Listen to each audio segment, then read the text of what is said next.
माँ की आखिरी इच्छा। एक बार एक बूढ़ी माँ को उसके बेटे ने एक वृद्ध आश्रम में ले जाकर छोड़ा। इस माँ का ये वही इकलौता बेटा था जिसके लिए इस माँ ने जीवन भर संघर्ष किया। इस बेटे के लिए वो सब कुछ किया जो एक माँ को करना चाहिए या माँ कर सकती है, और आज भी अपने बेटे को किसी भी तरह की परेशानी ना हो इसलिए आश्रम में रहने के लिए भी तैयार हो गई।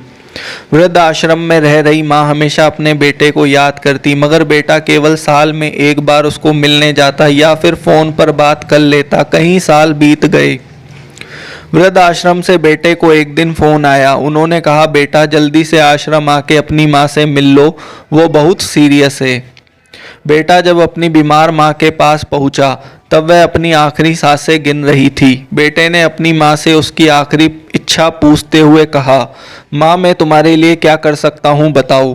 माँ ने कहा, बेटा इस आश्रम में गर्मी और मच्छर बहुत ज़्यादा हैं, यहाँ पर कुछ पंखे लगवा देना। फ्रिज ना होने की वजह से यहाँ पर हम बूढ़ों को कई बार भूखे पेट ही सोना पड़ता है, क्योंकि किसी का दिया हुआ खाना खराब होने से नहीं बचा पाते। तो इस आश्रम के लिए एक दो फ्रिज भी खरीद कर दे देना। बेटे ने अपनी माँ की सारी बात सुनी और अपनी माँ से पूछा, आपने इतने साल यहाँ पर निकाल दिए पर आपने कभी भी ये बातें मुझसे नहीं कही, और अब जब आपके पास टाइम नहीं बचा है तब आप ये सब कह रही हैं, ऐसा क्यों? माँ ने बेटे को जवाब देते हुए कहा, बेटा मैंने गर्मी, भूख और पीड़ा सहन कर ली, लेकिन मुझे पता है जब तेरे बच्चे तुझे यहाँ पर छोड़कर जाएंगे तब तू यह सब सहन नहीं कर पाएगा। इसलिए तेरी सुविधा के लिए मैं तुझे ये सब लगाने के लिए कह रही हूँ। दोस्तों, माँ की ये आखिरी लाइनें किसी भी बेटा या बेटी की आंखें खोलने के लिए सक्षम है।